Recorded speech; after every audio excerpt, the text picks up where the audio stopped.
Hey everybody, welcome to another exciting episode of Javier in the Air.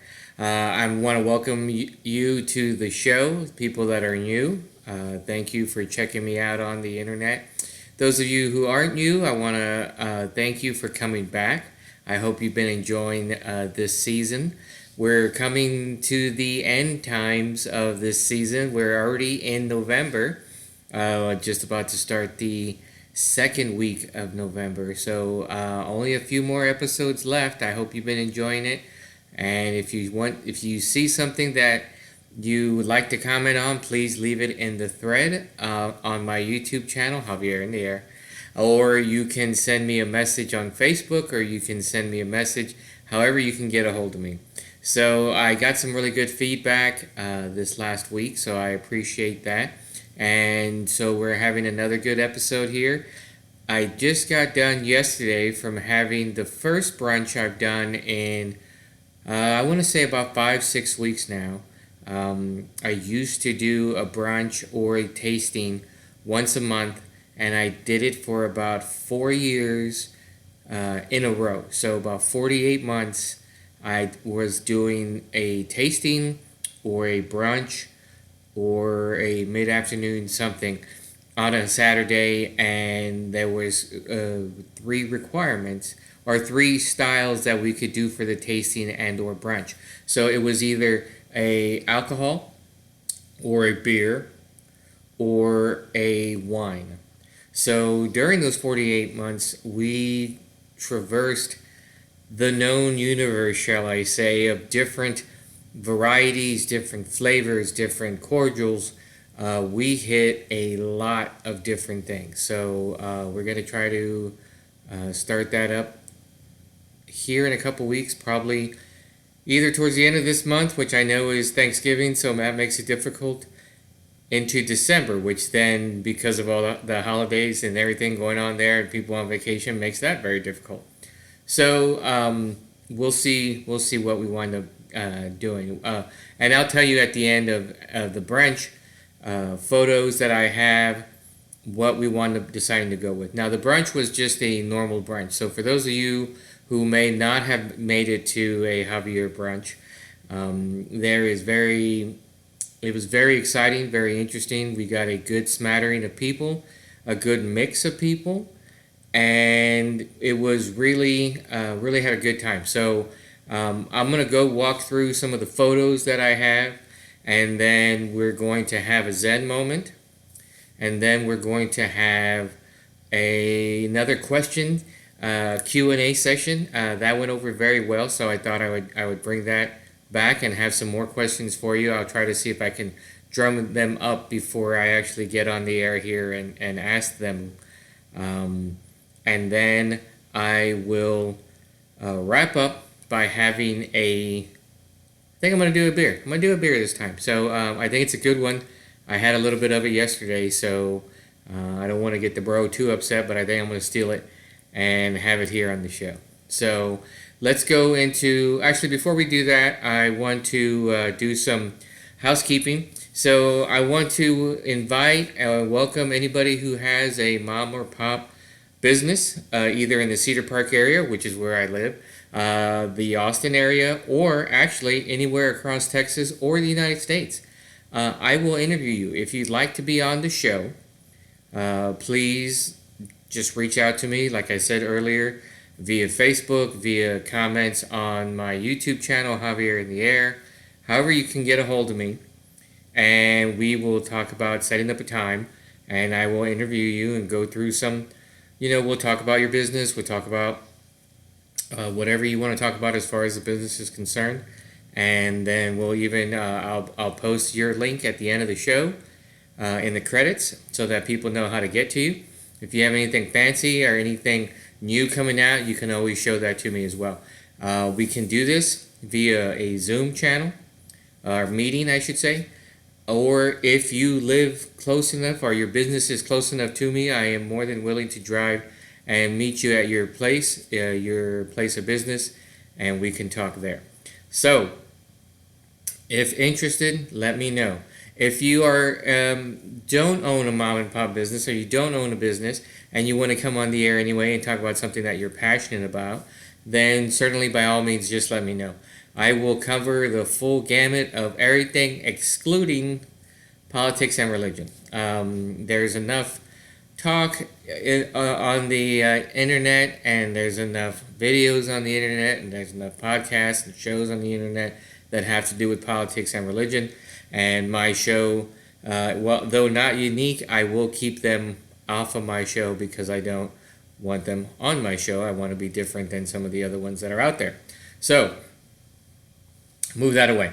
All right, so the brunch went over. Like I said, the brunch was yesterday. I myself made a blackberry, blueberry, raspberry corn cake, which is about half and half fine ground cornmeal and half flour. I had that on the podcast, I believe, 2 weeks ago that I tried it out and made sure it was only blackberry then. This time I didn't have enough of all three fruits, so I put them all together. Turned out to be great. I also forgot to mention the last time that I cut the sugar, so I don't add as much sugar as they recommend. And for the people that I know that came to the brunch that aren't sweet teeth, they don't go heavy on the sugar, or for health reasons they don't go heavy on the sugar. Really liked what I did because I cut the sugar on there, so it's still enough of a sweetness that it satisfies their craving for something sweet, but not overly sweet, which I find a lot of the recipes I come across these days are really heavy on the sugar. So I try to cut back as much as possible. And then I also made a really quick and easy sausage egg casserole that basically you just brown up some sausage, throw in some shredded cheddar cheese, then you beat 8 eggs. So it's a pound of sausage, maybe a cup to a cup and a half of cheese. You can go heavy if you're a cheese lover, and 8 eggs. And you put that into a 9x13 pan.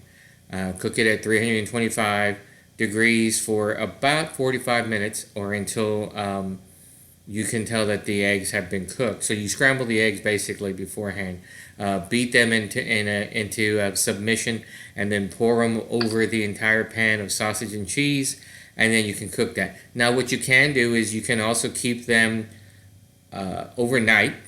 You wrap them. I wrapped them in aluminum foil in the pan that I was going to bake them in, and put that in the fridge because I didn't want to do it overnight, and I didn't want to try to put it all together in the morning because I knew it was going to be crazy. So sure enough, I took it out about 45 minutes before I cooked it.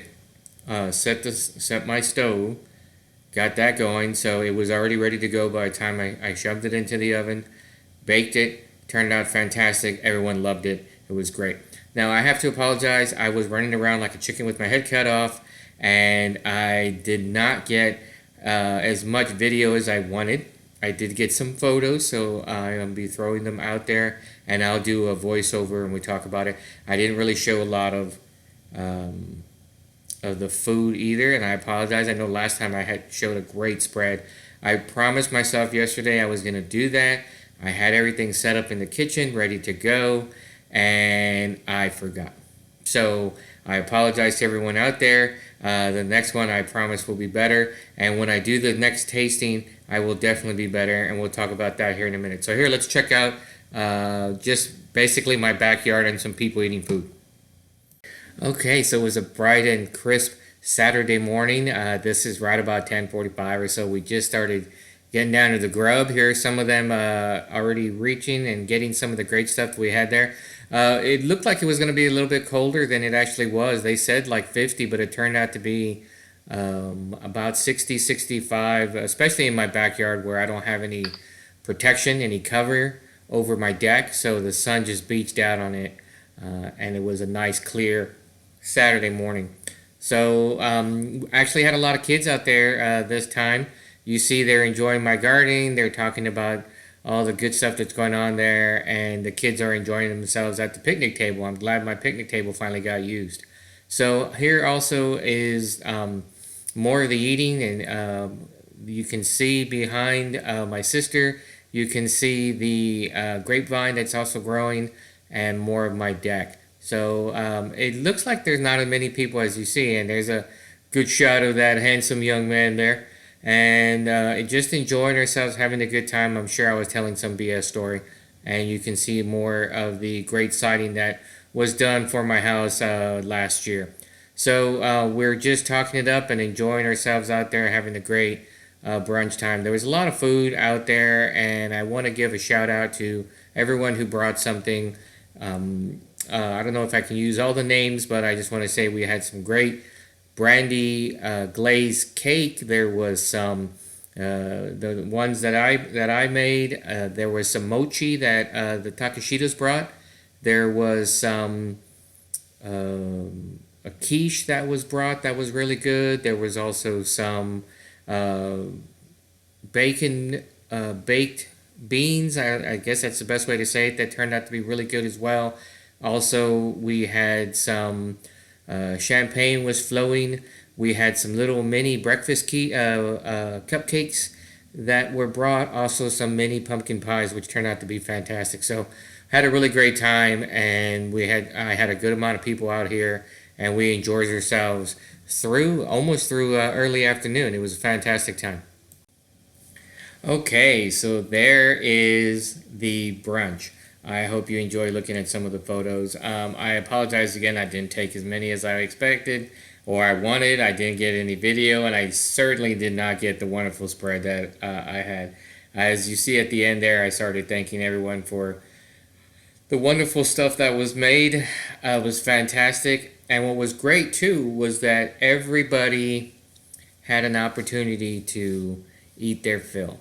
I've been to some brunches before where everybody just kind of, just a little bit, I just want a little bit, and they have a little bit, and then there's enough food to feed an army after everyone's gone, which is not something I like to see. What I like to see is the right things were made, the right people were there, or not the right people, but the right hunger was there. I should say. So I know everybody this time didn't have breakfast or anything like that because they knew they were going to have some great grub. So it turned out to be really nice. So I really appreciate everyone coming out Saturday morning to enjoy it.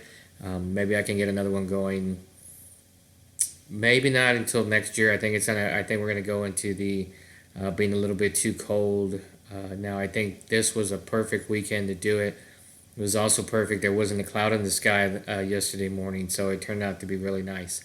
Okay, so I've been getting some questions, some people asking about how my garden was doing. I showed a little bit last week. I'm going to show you a little bit more because I finally got the cage up, at least three sides of it. So the bird netting cage, and so I want to show you that. So let's take a look at that real quick. Okay, so here's the garden. Had some people over for the brunch yesterday. Looks like they did some rearranging. But you also notice the cage I got going on here. So incomplete, but wanted to show it anyway. Here's the loofah I got going. Here are some of the melons. These should be the melons with blue fruit or meat. I don't know what you want to call it necessarily. These are the various ones that I've got going on in this one. I know you're looking at it and you're like, wow, he put way too many seeds in there. And I did, but I wasn't sure whether I was going to get anything growing or not. So it looks like I got a ton growing now. So check it out. That's the status. Even though it's been cold in the mornings, it's still warm enough that I'm getting good growth. So hopefully I can start getting something that I can actually call a melon. And I'm back. So for those of you who haven't been watching my show, first of all, shame on you. Second of all, I'm glad you're here now, so let's keep watching, right? I have been trying to grow things in the garden all season. Actually, I started this season trying to start growing things. I purchased the plots. I bought them, put them together, got the soil out there. You saw that in some of the earlier season two, and I grew some things. The corn was not a great. I think I got 3 ears out of it. The beets turned out nice, though. My brother made fun of them because they were maybe about the size of a $half, no larger than that. But I got a lot of them, so I was able to thinly slice them, bake them, toss them with some olive oil and spices, and they turned out really tasty. So, yeah, that's what we got for that. So I also grew some Brussels sprout, which I didn't get any. I grew some carrots, which I got one. I grew some pink mini bananas, which I got nothing. I also grew some purple carrots. This was the orange carrot was the one where I got one that was about that big. The purple carrots and multicolored carrots I grew. I may have put them in too late in the season per se, but in Texas, this part of Texas, unless you get a really cold snap for a long time, you can pretty much grow just about anything, or at least most people can. I myself did not get very good growth out of them, so perhaps next time. And I think that was, I think that I tried. That's all I tried so far, and I didn't get anything anywhere. I got a couple of good things, but the rest of it was kind of a failure. But you live and learn, don't you? This is something that you want to try, something that you attempt, and you're gonna fail a couple of times, and hopefully I can get some good adventures out of these. So for those of you, like I said, who haven't seen my garden before, I got some crazy melons. So the whole thing is I'm trying to grow things that a lot of people don't grow for the very simple reason that trading.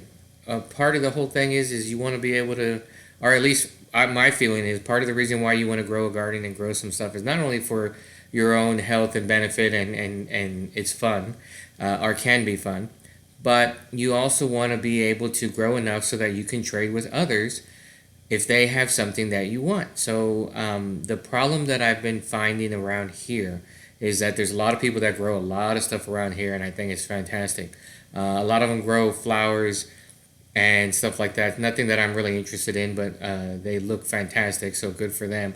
But the ones that grow fruit and or vegetables, they all seem to kind of grow the same thing. Squash, carrots, tomatoes, even beets. Luckily, you saw a couple weeks ago, Farmer James and Farmer Zyder are growing some a little bit different, but still kind of mainstream. But it's great because I'm trying to grow something totally different so that if I want to trade with them or anybody else in the area, I have something different. So I can't just be like, I have tomatoes. Oh, well, I have tomatoes. Oh, I have tomatoes. And then everybody has friggin' tomatoes, and you can't, what are you going to trade? Now, next season, and you can certainly put in your comment and suggestions in the comments below of this podcast or any other podcast of mine, what you may want to see me try to grow the next planting season. So I'd like to, my sister is a fan of cherry tomatoes, but I did find some heirloom tomatoes and then some various different tomatoes, and ones that I figured I would be able to trade with people because it's not just your same tomato. What do you have? Well, I have red tomatoes. What do you have? Well, I have red tomatoes. And so you want to have something different so that you have something to offer somebody, not just we're all friggin' growing tomatoes and carrots. So I went with, I also tried to grow some white strawberries. That didn't go over well either. So I have plenty to try to grow next season. But if you want to see me try to grow something, send me a note and I'll see what I can do. So all this was to get to the fact that I did mention in the video that I had one melon that has blue fruit. The confusion here is, should I call it fruit? Should I call it meat? Because the rind of the melon is going to look like your standard watermelon. But the inside, because the whole thing is the fruit, right? So sometimes the inside can be called the meat. But the whole thing, the whole melon really is the fruit. It's not just the inside that's the fruit. You eat just the inside for the most part, but very few eat rind unless you pickle it, which I'm probably not going to do. So whatever you want to call it. So I have one that has blue on the inside growing, one that has the standard regular red that you see everywhere growing on the inside, one with orange, and one with yellow. Now they're going to look like your standard watermelon, but they have those colors on the inside. So let's see if any or all of those grow. I also bought something called Cucamelons, also called finger melons, and they are little melons that grow no bigger than that. That's why they call them finger melons, about that big. And you're supposed to be able to just pop them and eat them like that. You can put them on a salad. You can just eat them straight up. So I want to see how that comes across.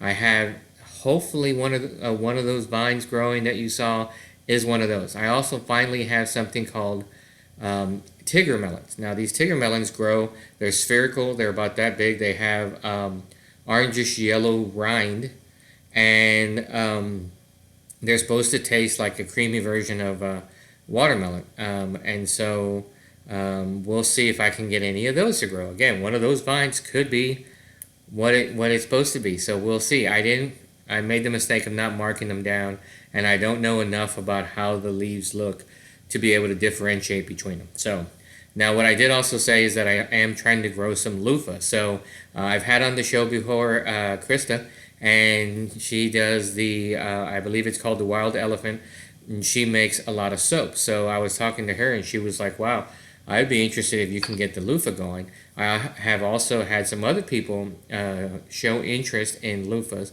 so I'm trying to see if I can get them to grow. Now, they grow very well in Australia. I saw a video of it last year. This is why I was into this.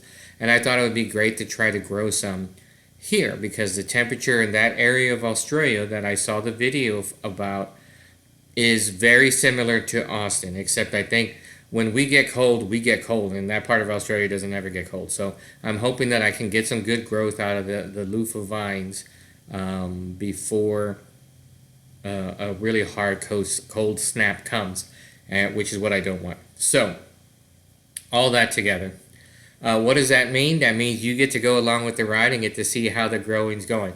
If you're interested in any of those, more about the melons that I'm growing and more about the loofah that I'm growing, again, drop me a line on here or on Facebook or on Instagram, wherever you can get a hold of me, and we'll certainly talk about that. Okay, so now what I think I'm going to do is, I was going to do the questions, but I think I'm going to do the Zen moment now. So something a little different. I was sitting down earlier today. Hopefully you all set your clocks back, so the time is hitting a little different. It's only 5:45 and it's already like more past dusk. I mean, it should be dark probably by straight up 6 o'clock right now. However, I saw something that was sitting on my wall. It's not sitting. The sun was streaming through. You can't see it, but up here I have a stained glass effect on a window that I have at the very top of this wall here, and the sun streams through in the afternoon. And so it looks really cool, and I thought it'd be really cool to make it our Zen moment. So let's go to our Zen moment and check it out, and I'll come back and we'll have a quick question, and then we'll have our wrap up with our beverage of the day. I think I'm going to start calling it that. I don't know. Let me know what you think.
Hey everyone, I'm back from the Zen moment.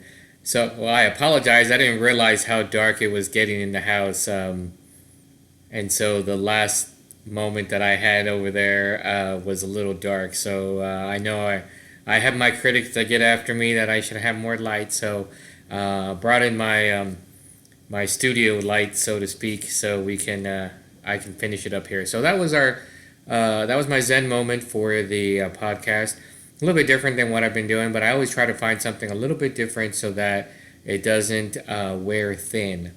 And so I will continue to have the Zen moment. So I wanted to get the question out there, a couple of questions I had for the audience.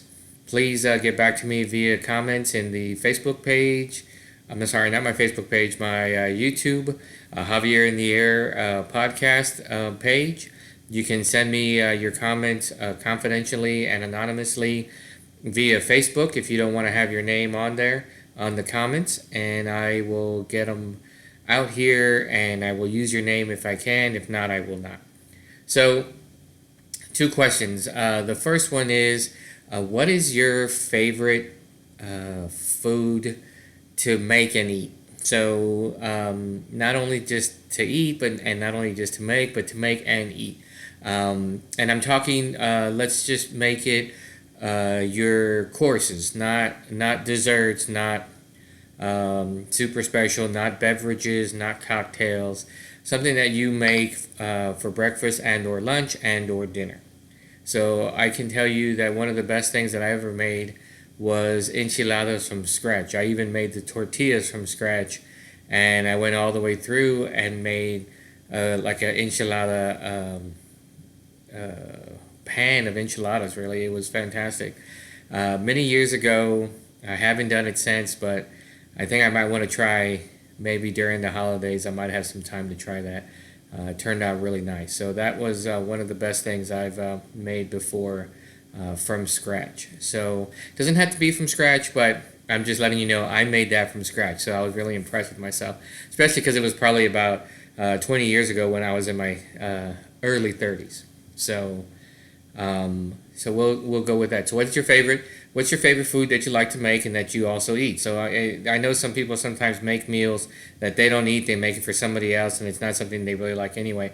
I want to know something that you've made either from scratch or from a box or whatever, but that you make and that you eat as well. What is your favorite dish? Let's put it that way. So the other question is we're going to go a little bit out there.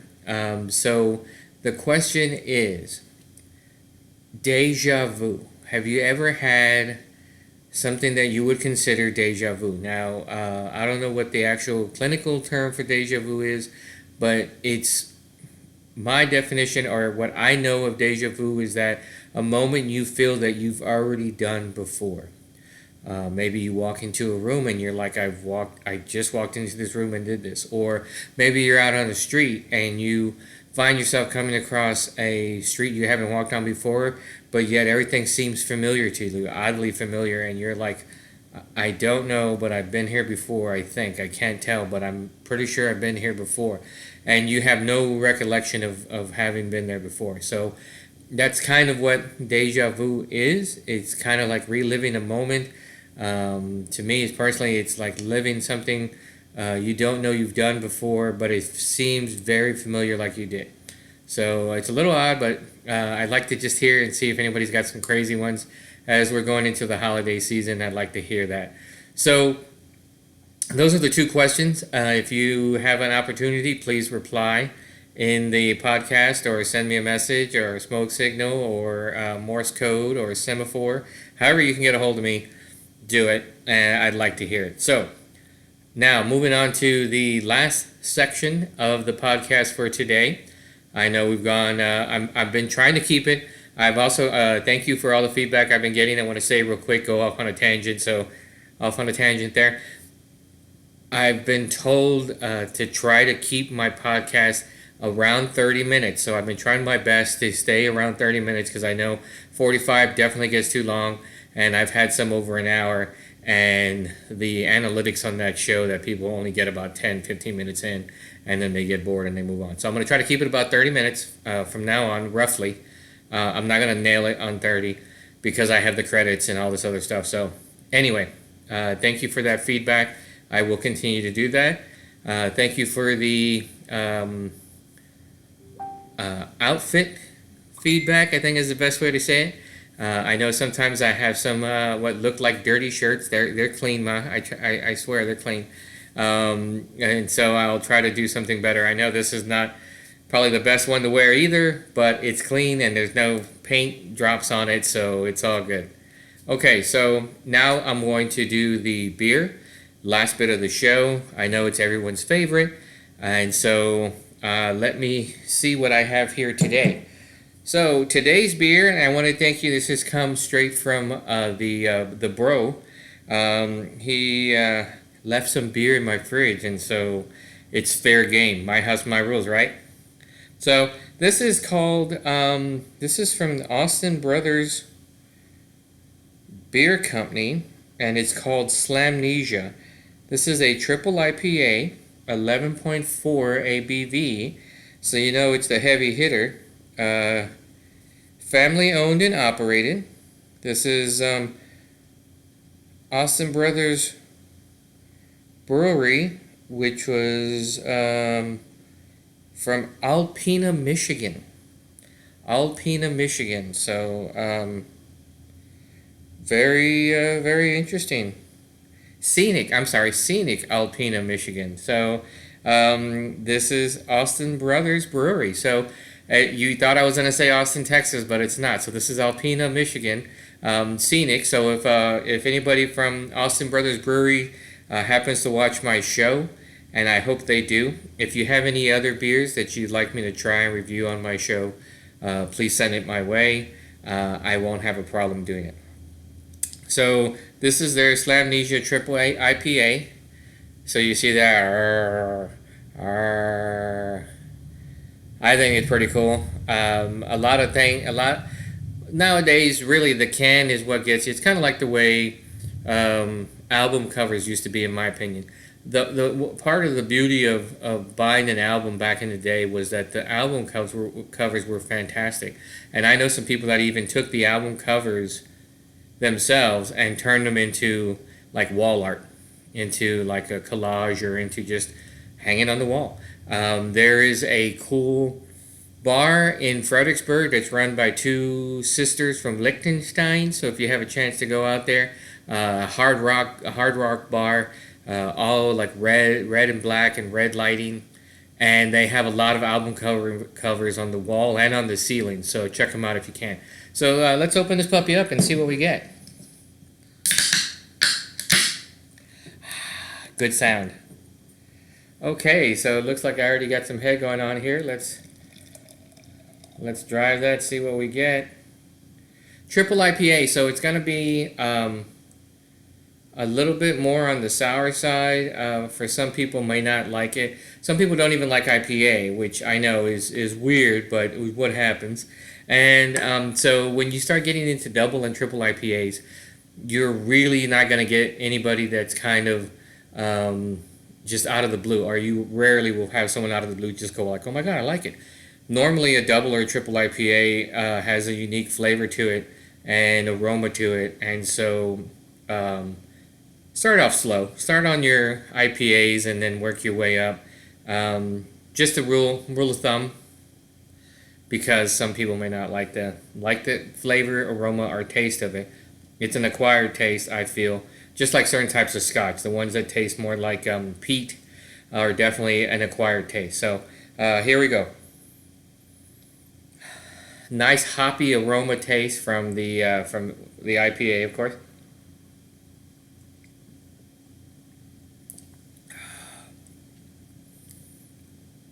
Really nice. It's got a good start to it. Like I said, the aroma's good. Good head on there. You can see that.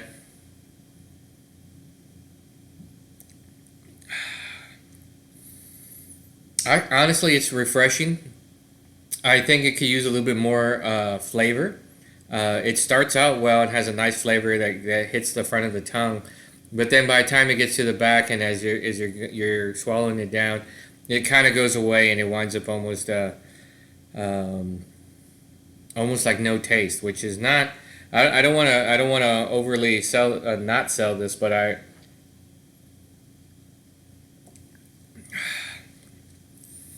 it's still not bad. I would definitely have it. It'd be good like on a day like today where it was nice and sunny and clear, just like it was yesterday. Probably in the 70s out here in this part of Texas.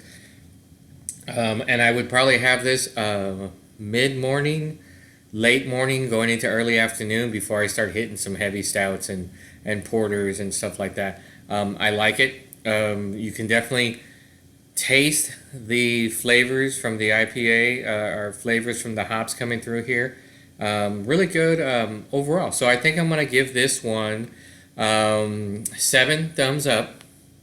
We're back to thumbs. It was jack-o'-lanterns last week, so now we're into back to the thumbs. 7 thumbs up. Really good. I think I'm gonna finish this for sure. But I want to wrap things up on the show.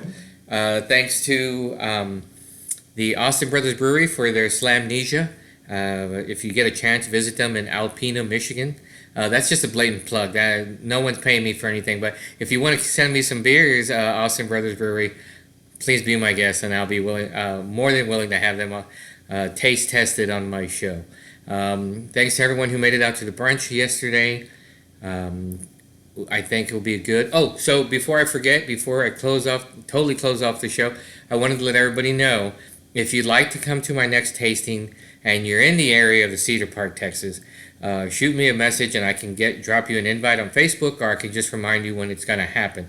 So the next event is going to be alcoholic beverage from the state of Washington. So Washington State.